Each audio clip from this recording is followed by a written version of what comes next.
You guys love my last trash to treasure video, so today I've got some new ideas featuring some buckets because I know you wanted to see those. So let's get started. I used up the last of my Quikrete cement that was in this little bucket and cleaned it out. Then I took some pliers to remove that metal handle. I did have to wiggle it around a little bit before it got loose on one side, and then the second side just fell right out. I decided to cut the top portion of the bucket off that has those ridges on it. That part isn't necessary. I just wanted a cleaner look and to make it look less like a bucket. But you could also take some ribbon or rope or even fabric to cover that section if you choose to leave it on. I just used a utility knife and I had to make a few passes around the bucket before it cut all the way through. Next, I'm taking my hot glue to create dots all around the bucket. Again, you don't have to use hot glue here. You could use those dot stickers that the Dollar Tree sells or half-wood beads to get a similar look. If you do use hot glue, I learned a few things during this process. You want to make sure you hold the glue gun straight up and down. Don't tilt it at all because the glue will run and not keep a circular shape. And then because the bucket is slightly narrower at the top, when you lay it down, it's not level. So you want to put something under one end of the bucket to make it level and keep your hot glue from running and creating a disfigured circle. I let my trial first row of dots cool off and made my next row. I'm staggering the glue dots so I'll end up with a row of 4 dots, then a row of 3, and so on. The second row turned out much better, and since it's only hot glue, I was able to peel off the deformed ones to start over. I repeated this all the way around the bucket. It did take a little bit of time because I didn't want the glue to start running and had to wait a minute or two in between starting each new row.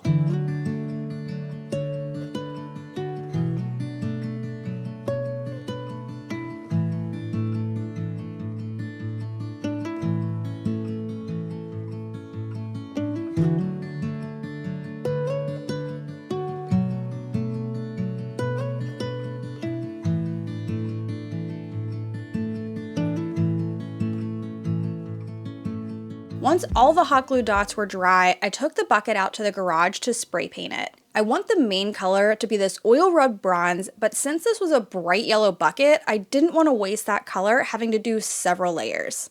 So I first coated the bucket with a black primer. Then I only needed to add 1 coat of the oil rubbed bronze. I also sealed the bucket with a clear satin spray paint because the oil rubbed bronze was starting to scratch off easily.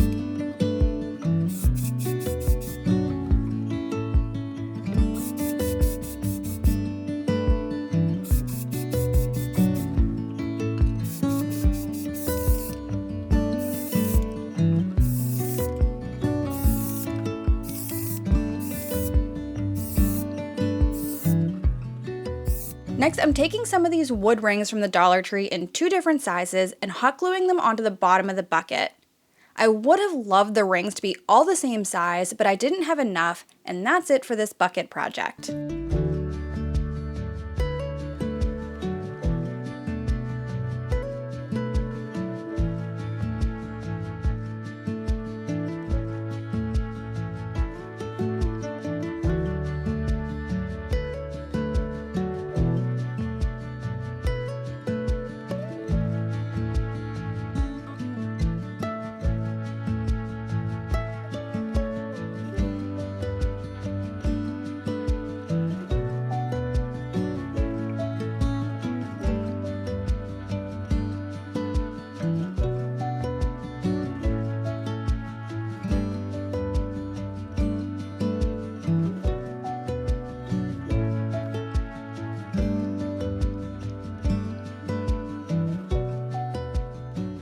For this project, I'm using an empty fabric softener container.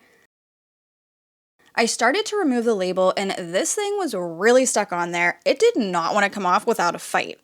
I had to heat it up with my heat gun and then scrape it off bit by bit.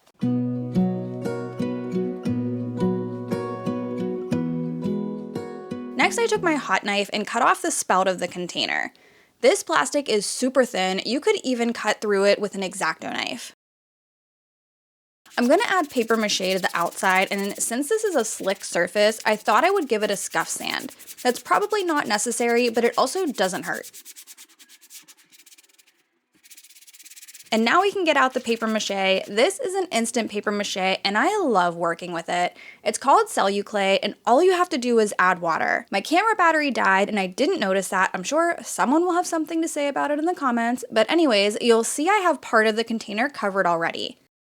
I continued to add the paper mache by just scooping it out of the bowl with a spatula and spreading it over the surface.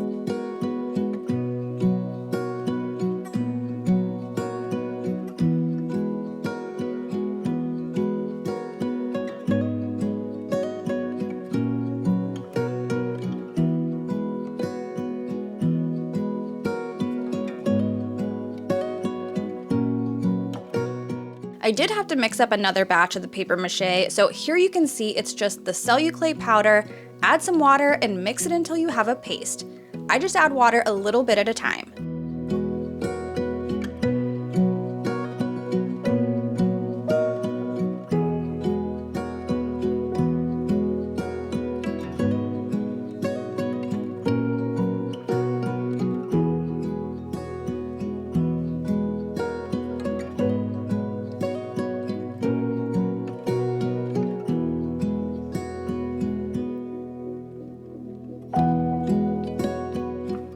Once the whole thing was covered, I let it dry.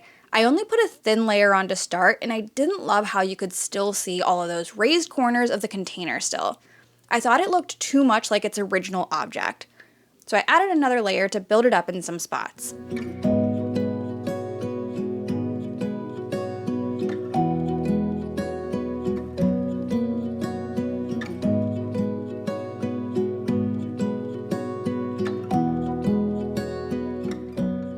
I had to let the paper mache dry again, and then it was time to paint. You could just leave this unpainted as well. I love that look. The last paper mache project that I did, I left unpainted, and it's stunning. But I started off painting with the color Sandstone, which is a very light and neutral tan.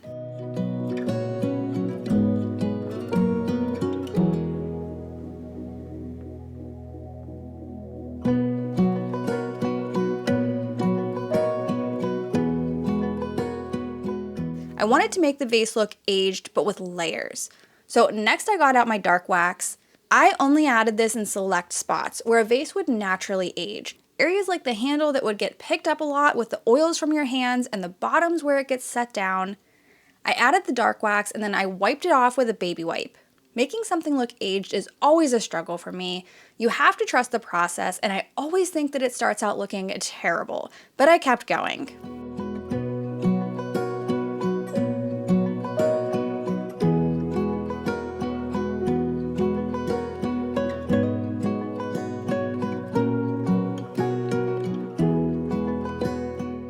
Next, I used my white wax over top of the dark wax to tone it down.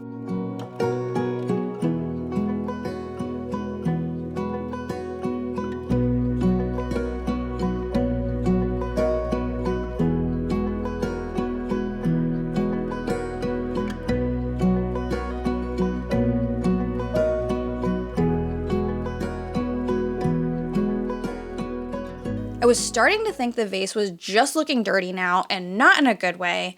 It doesn't come across as well on camera, but it wasn't looking good. So I'm taking another light tan paint color, and this time I'm using a sponge dauber. I'm gonna just glide the paint over the textured surface so that it doesn't fill in the entire area. I think this adds a more authentic, aged look than the wax did, especially on this particular type of surface texture. Now I love the way that this one turned out.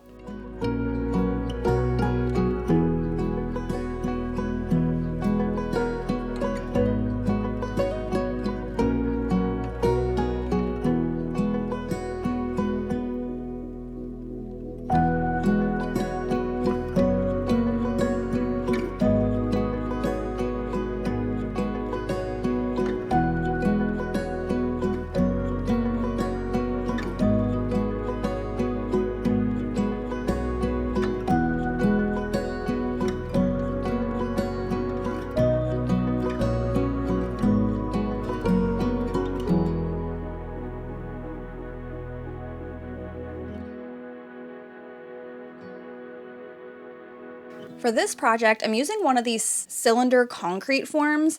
Now, I know this isn't exactly trash, but I've had it laying around in my garage for my plaster table DIY. You could also use a bucket or other cylindrical object to create the same thing. I cut the form down into 2 sections at different heights. And I'm going to wrap the cylinders with these tile sheets that I picked up off the side of the road. Someone was just throwing them away. This is a pretty easy project. You just need some liquid nails to stick the tile sheets on. I put on a pretty healthy amount so that they stick well, and then you pretty much just have to plop it right down on the cylinder. You do want to make sure to press the tiles down well so that they adhere.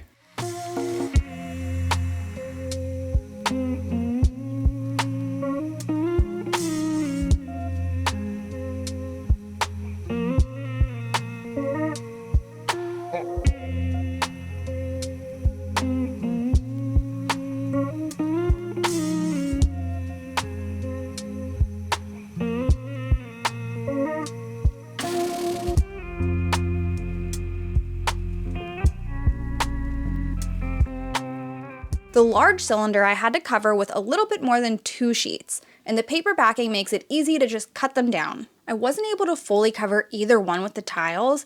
There was a gap that wouldn't fit another tile, and I didn't want to cut the tiles themselves down, so I left it. We'll fill that in the next step. I let the liquid nails set up and dry, so next I need to fill in all the gaps with grout. I would have loved to do a contrasting grout color, maybe black or something dark, but I already had this snow white color on hand for my kitchen makeover. So I decided to just use this instead of spending more money. You can buy pre-mixed grout, but I didn't have that, so I needed to mix it myself. All you do is add water. I added way too much at first, forgetting you only need a small amount, so I strained a lot of it out. But once it was mixed to a thick paste, I let it sit for 3 minutes to absorb that water. Typically you want to add grout with a grout float, but I couldn't find where mine was, so instead I used a putty knife, and that worked just as well. You also want to work in sections. Since a lot of the grout gets onto the tiles, you don't want to let it sit there and dry out for too long. So I took a wet sponge and I wiped down the tiles to remove any of that excess grout, and this also smooths out those grout lines.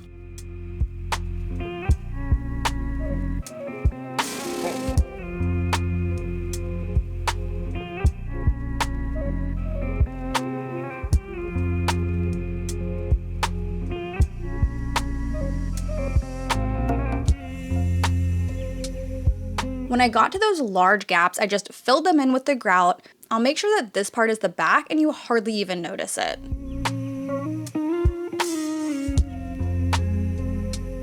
I thought about adding a painted design to the tiles or some sort of artwork, but I couldn't decide what exactly to do.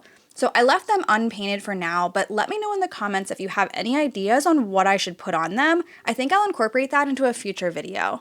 I did paint the insides of the forms white so it didn't stick out like a sore thumb, and that's it for this one.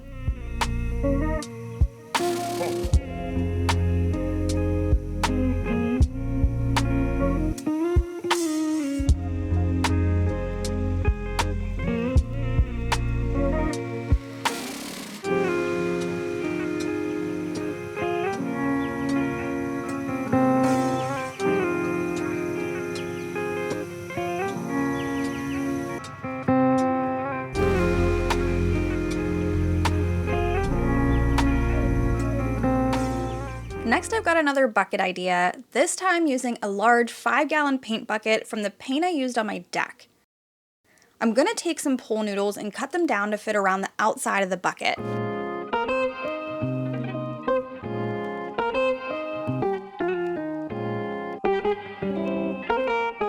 Then I cut the pool noodles in half to make them thinner and less bulky for when we add them onto the bucket.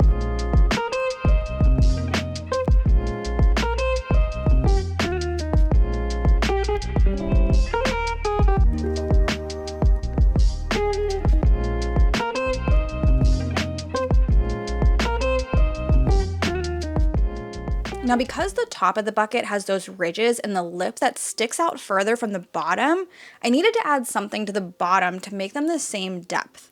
I took apart this old Scandinavian style light fixture that I made a few years ago and used the rows of Jenga blocks as spacers around the bucket.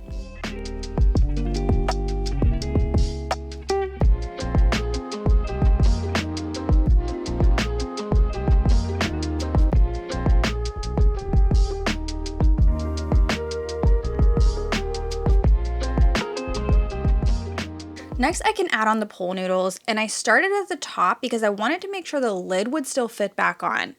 I also thought it would look better to make sure that there was a full pole noodle at the top and it wouldn't need to be cut down at all. You want to be careful when using hot glue on a pole noodle. It will melt right through that material.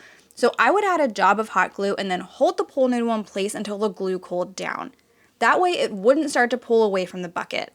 And I didn't add glue onto every inch where the pole noodle touched the bucket, only every so often to hold its shape. Once you get to the end, if your pole noodle's too long, it is easy to just cut off the excess. I had to do that most of the time, but I'd rather have the noodles too long than too short. At the bottom, there was a gap and it wasn't big enough to fit another pole noodle. I didn't want to cut one down either. I thought that would look silly. So instead, I cut down some poster board to create about a 1-inch solid section at the bottom.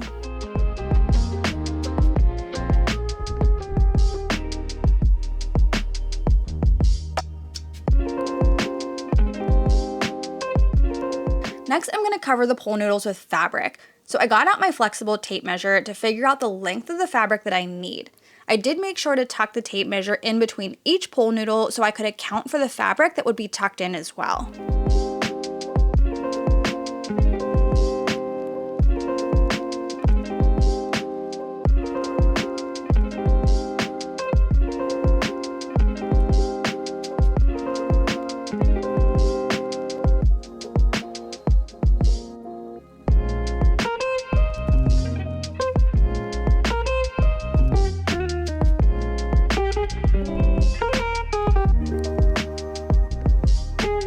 I'm going to start the fabric where the pole noodles meet so that all the seams are on the back side. Then I'm taking my hot glue to apply the fabric to the bottom part of the bucket where the poster board is. I applied the hot glue and then it kind of tucked the fabric up underneath of the bottom pole noodle. That way it has a nice clean finish along the bottom.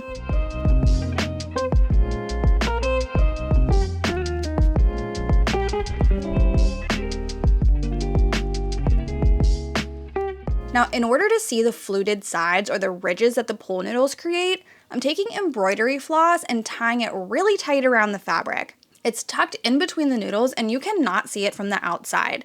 And again, I tied the knot on the back side just to make sure all those messy bits are contained in one area. At the top of the bucket, I hot glued the fabric down around the rim and then I cut off any of the excess.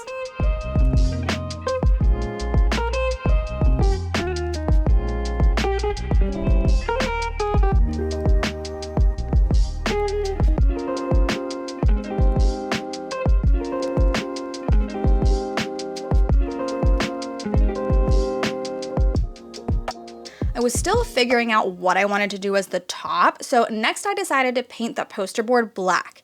And I'm using my black 3.0, which is marketed as the blackest black in the world. It has a very unique texture to it and almost feels velvety. I did a whole comparison of this project in a Halloween video last year that I'll link in the description box, but I put 2 coats of this paint on the poster board. I figured out what I wanted to do with the top. I've had this wood round lying around from an old project and it's the perfect size to make this a little ottoman side table. I didn't want to just paint the wood round, so instead I got out my Dollar Tree faux leather fabric. Now, the one downside to using the Dollar Tree faux leather is that it isn't quite wide enough to cover the wood round. I had to use 2 sheets so you can see a seam on the top of the table. It really didn't bother me, but you could always use a larger fabric piece or even just paint it. I measured out 2 inches from the edge of the wood round onto the back of the fabric. This will be enough to cover the sides and staple it down underneath.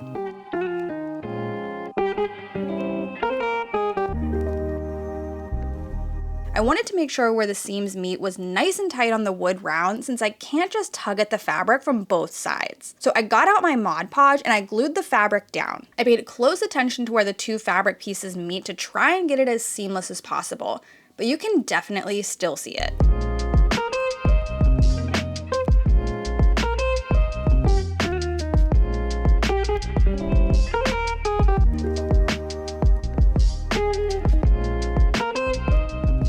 I let the Mod Podge dry and then started to secure the fabric down to the back. I wasn't thinking at first and started using hot glue. That was a terrible idea, but I'm glad that I didn't get too far before I realized the staple gun would work much better. When stapling fabric onto a round surface, you want to pick a point to start at. I started where the two fabric pieces meet. Then you want to take it section by section. Don't just go around the circle. You want to pick another point maybe a few inches down and staple that. From there, you want to pull at the fabric in the middle of your two stapled points and secure that down. Then work your way in towards your starting points. I hope that makes sense, but this will give you a seamless, smooth look from the front without any puckering on the edges. Just keep tugging and pulling at the fabric, working it to be smooth and secure it with a staple. And if the staple doesn't go all the way in, which happens sometimes, just take a hammer and pound it in. And that's it for this one. I left the inside of the bucket plain, but you could line it with fabric or paint to finish it a little bit more. I love how this turned out, and you would never guess it started out as a 5-gallon paint bucket.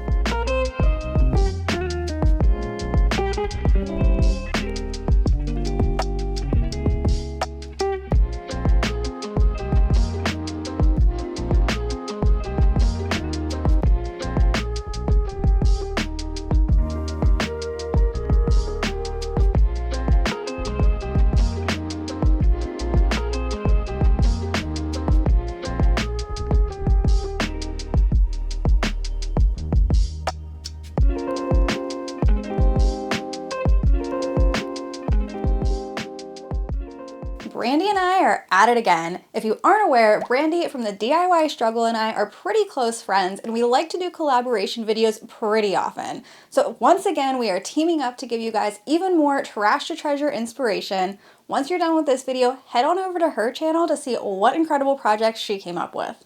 I have been collecting paper towel rolls and vinyl rolls for a while now, waiting for a project to come to mind, and I finally figured out what to do with them.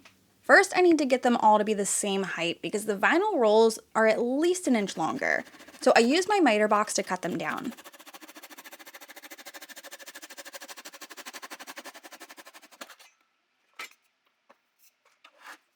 Next, I took this lampshade that I had from an old project I made years ago, and I'm gonna start attaching the rolls around the edge of the shade just using hot glue. This is a small 7-inch lampshade for reference, and I ended up using 16 rolls. 6 vinyl rolls and 10 paper towel rolls. Since I didn't have the same number of each type and they did look a little bit different, I added 2 paper towel rolls, then a vinyl roll as the pattern. However, when I got to the end, I had to do 1 of each just based on how much room I had.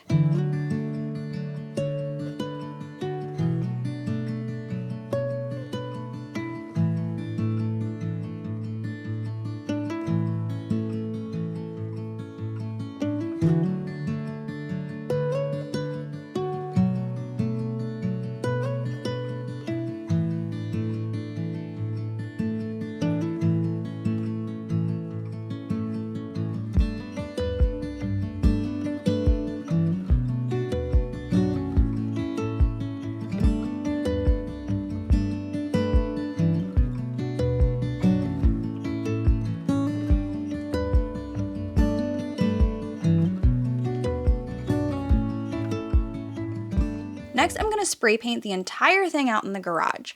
First with the color Smoky Beige, and then for some texture and dimension, I'm going to add this stone. I would have liked more of a tan base color, but I didn't have enough spray paint. The different colors in the stone texture would have shown up a little bit better with a different base color.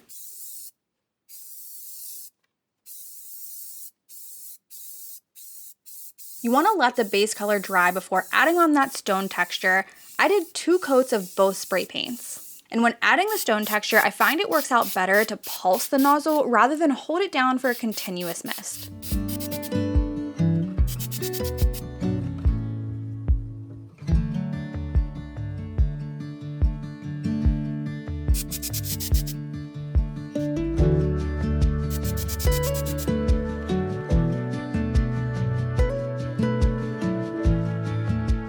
Now, all that's left to do is hang it up. I had this light kit on hand from IKEA.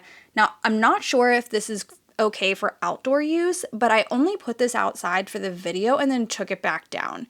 We have been getting a lot of rain recently and I didn't want it to get ruined. The rolls are also a little bit uneven, but I didn't want to keep messing around with it. I think it just adds to the character.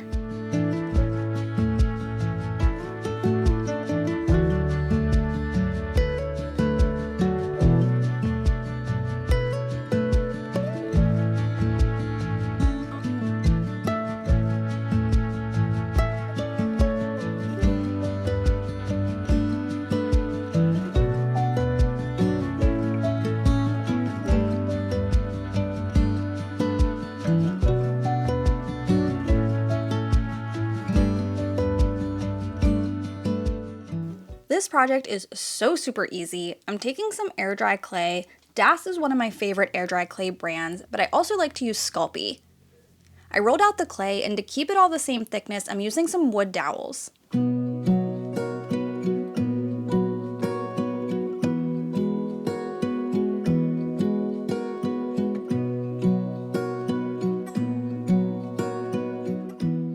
Then I'm taking a stencil with a mandala on it. You can use anything really, I just wanted to add some texture to the clay.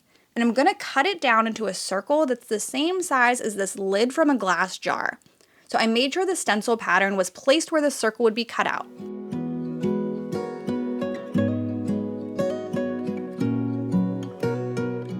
Next, I cut out the clay using my X-Acto knife, and I did this really carefully not to cut my silicone mat.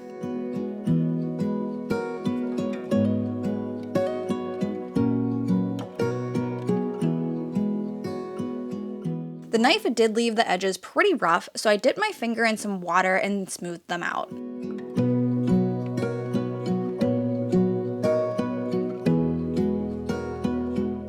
Then I took the end of a paintbrush to poke a hole through the center. I'm making some flower frogs here. You can add as many holes as you want. I made 2 more using a different design on each one and a different amount of holes for some variety. I let them dry out for a day and flipped them over every few hours so that they dried evenly.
The edges were still looking a little bit rough, so I did sand them down.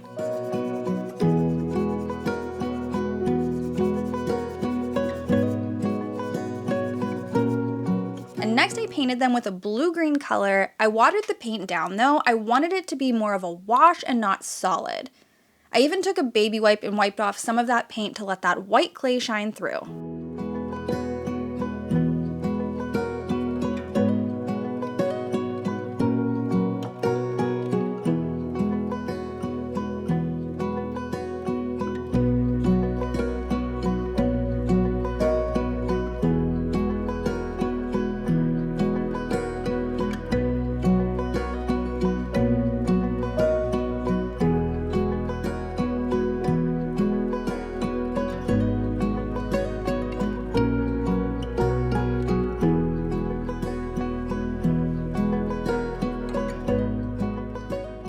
Now, to seal them, I'm using a satin Mod Podge.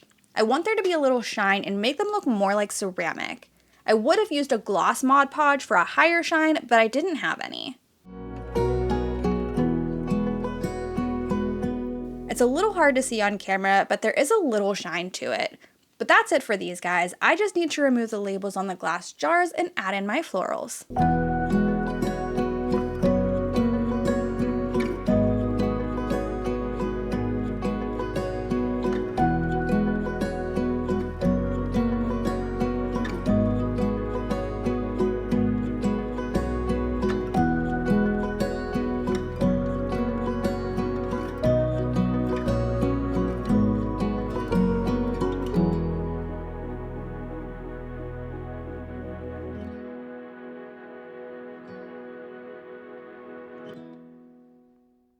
I am so excited to share this next one with you guys.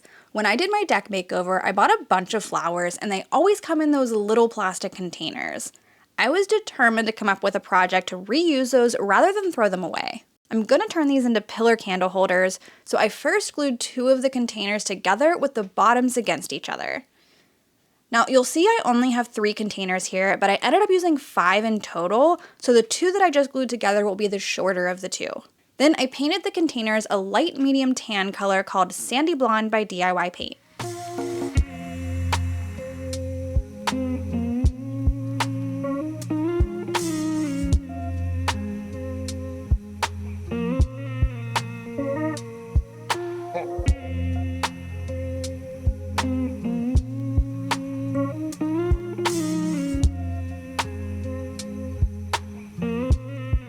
I scoured my craft room trying to figure out what to do with these, and nothing was quite making sense or it wasn't going to turn out right.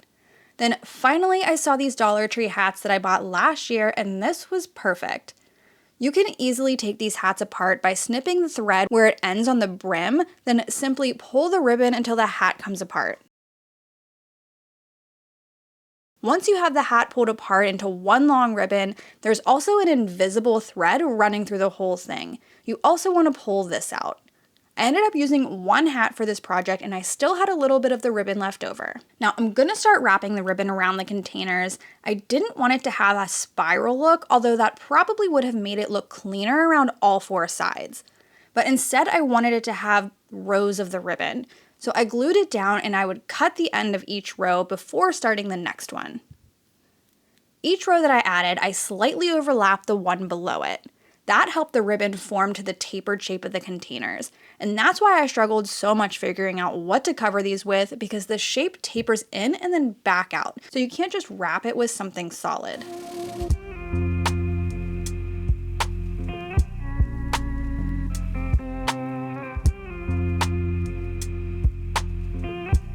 This worked out perfectly and it covered up the space where those 2 containers meet.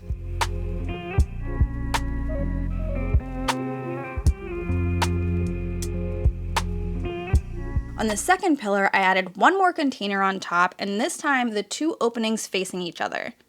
This section was a little bit more challenging to add the ribbon because it didn't want to stay straight, but it worked out and they look so good.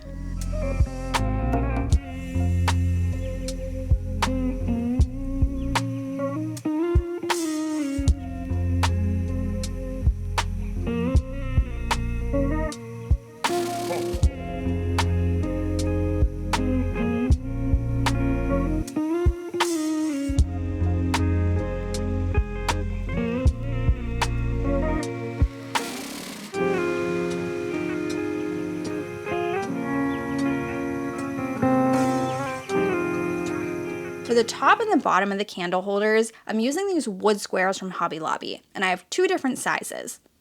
I sanded them down because the edges are pretty rough, and it's a little hard to tell in this clip, but the one on the left has not been sanded yet. Then I wanted to do some stain testing. I've never used a pre-stain and decided to test it out on the bottom of the base piece. The top half of it has pre-stain and the bottom does not. You can see it really does make a difference in how evenly the stain is applied. I also have 2 different color stains on here. The left side is natural, which just enhances the natural color of the wood, and then the right side is a very light coat of golden oak. I wanted to keep this piece light and decided on the natural using the pre-stain underneath. As soon as I laid all the wood pieces out together, I could tell they were made from 2 different types of wood. I really loved the tone of those larger ones, and the smaller ones looked a lot more yellow, which I didn't love. So I coated all of them with the pre-stain, and then I thought I might be able to match the tone of the smaller ones to the bigger one. I first added that natural stain, and then a tiny little dab of the golden oak for a wash mixed in with the natural. That wasn't working, and I played around with other stain colors, but I was just making it look worse. So I abandoned that and just used the natural like I originally planned. I let the stain dry overnight, and then I glued 2 of the smaller wood pieces together. This is going to be the top, so I wanted it to be a little bit more chunky looking. You just want to make sure that the wood grain is facing the same direction when you glue them together. Next, I hot glued the containers down to the wood pieces. The larger one is on the bottom and then the two smaller ones on top. Again, make sure that the wood grain is going in the same direction. And that's it for this guy. I love how they turned out, and you would never know they were made from plastic nursery pots.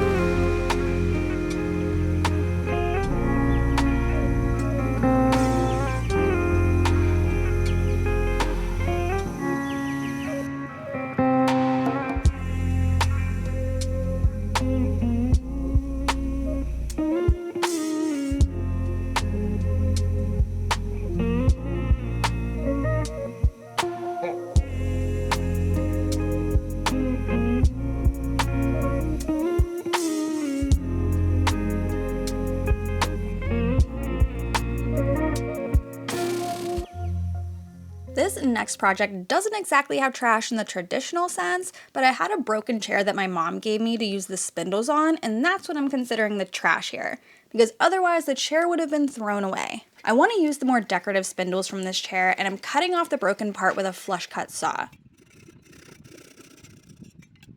I knew I wanted to sand the varnish off of these spindles, so I started out doing that by hand, just using some 80 grit sandpaper. Sanding spindles is probably one of my least favorite crafting activities. This takes so long to do. I did end up taking them out to my garage to use my electric sander. I got the majority of the old finish off, but it was still stuck in between all the detail areas. I decided to move on because I want to bleach the wood and thought the bleach might help lighten those areas. I poured a little bit of the bleach into a container and then painted it onto the spindles.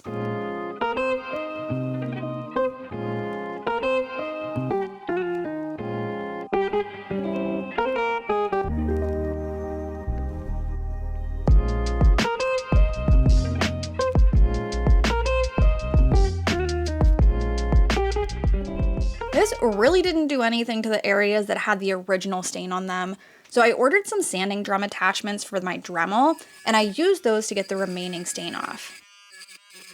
I'm making a plant stand here. I know, I am always making plant stands and planters, I just can't help myself, but I'm taking this Dollar Tree basket and I'm gonna pour some cement into it to make the stand. There were 3 little tabs inside of the bucket that were evenly spaced, and that made it super easy to figure out where my 3 spindle legs needed to go. I marked the edge of the bucket with tape since those tabs are going to end up getting covered with the cement. Next, I went out to the garage, and I've heard you guys in the comments, today I am wearing the proper PPE. Yay! I'm using this fast setting cement. I prefer Quickcrete, but my store was out of it. So I dumped some of the powder cement into my plastic mixing bucket along with some water and began to mix it up. Then I poured the cement mixture into the bucket. You only have about 5 minutes to work with this before the cement starts to set. And you want to make sure to tap the bucket or whatever form you're using to get out any bubbles that might be trapped. I added one of my spindle legs into the cement and made sure that the part of the spindle that would have been hidden inside of the wood chair was the part that I stuck in the cement. I quickly realized I needed something to determine how far in from the edge I wanted each of them to sit. So I grabbed some Jenga blocks and taped them to the edge, and that was the perfect depth. I put the spindle back in and taped it to hold it in place.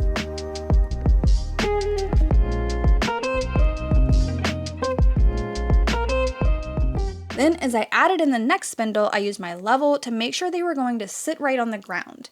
And once all the spindles were in place, I let the cement dry overnight.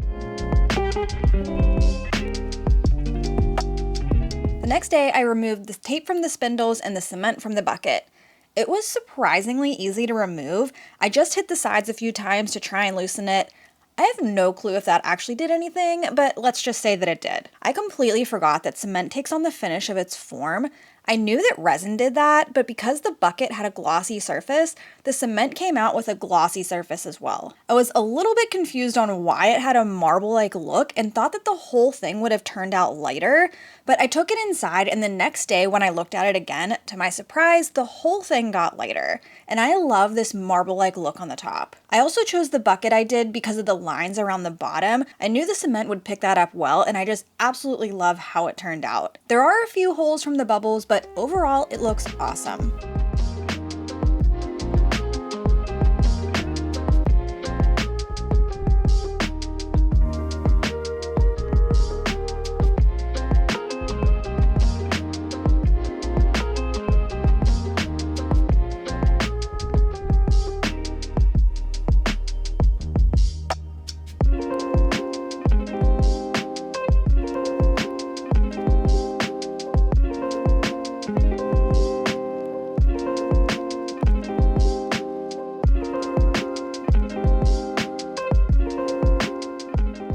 Next up is another bucket project. My son wanted to make a knuckle sandwich for his uncle, and we made it with one of those plaster hand mold kits, so of course I had to keep the bucket.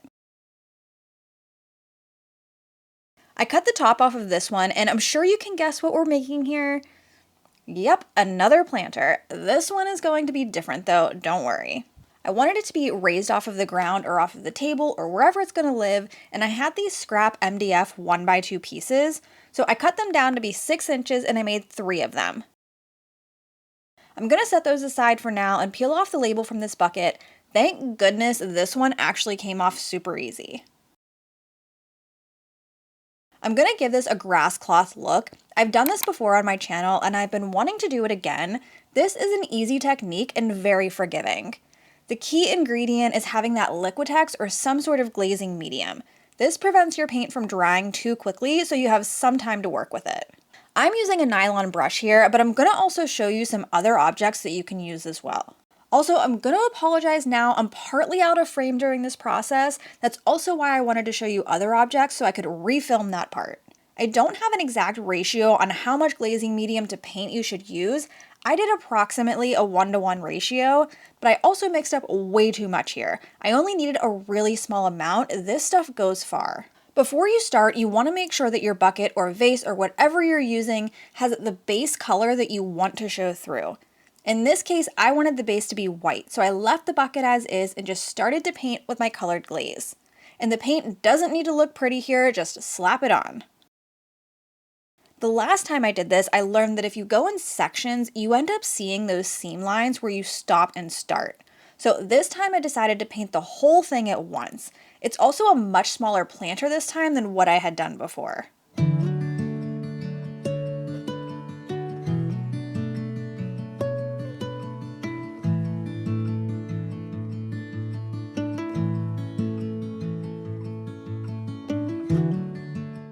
Immediately after you get the paint on, you want to take your brush and comb over the surface. This is going to add lines and texture to your planter, and I started out going horizontal.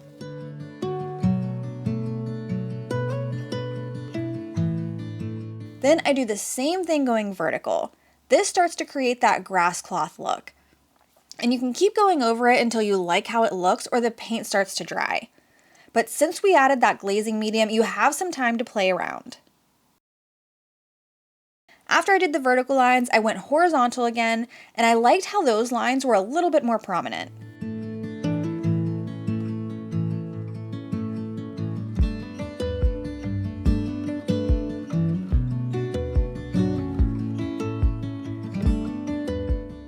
Like I said, you can use other objects besides the nylon brush. Here I use one of those little twig brooms that the Dollar Tree sells in the fall.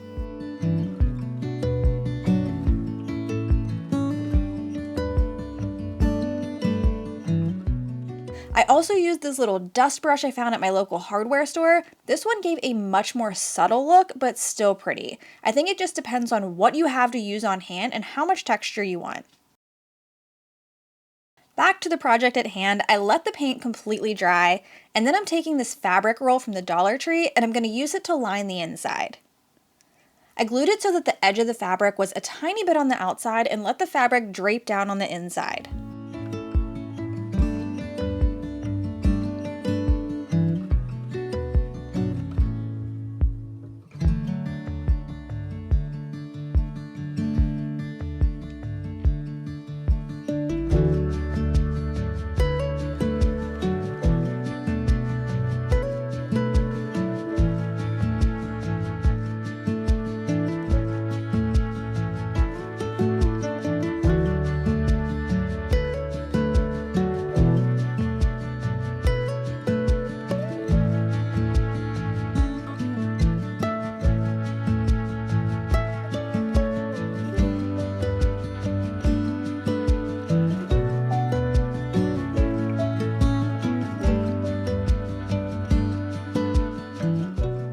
Next, I'm adding this little pom-pom ribbon all around the rim. I did 2 rows. So the first one is where the fabric seam meets the bucket, and then the second one right above that.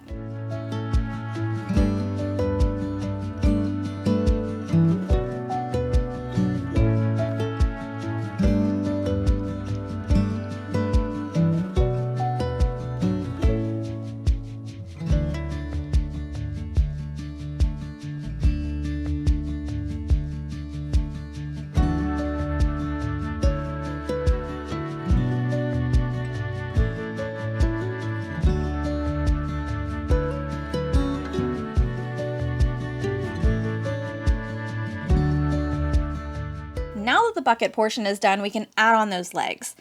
There are plenty of ways that you can do this. I wanted to have more of an industrial boho type of vibe, if that's even a thing, so I got these hex bolts that I'm going to use.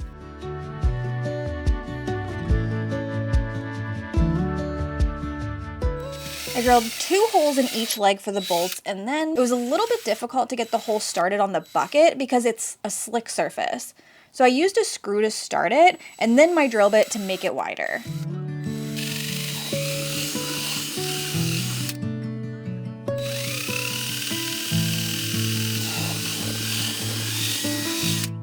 Then I was able to add the bolts and screw the nut on the inside, and that's it for this one.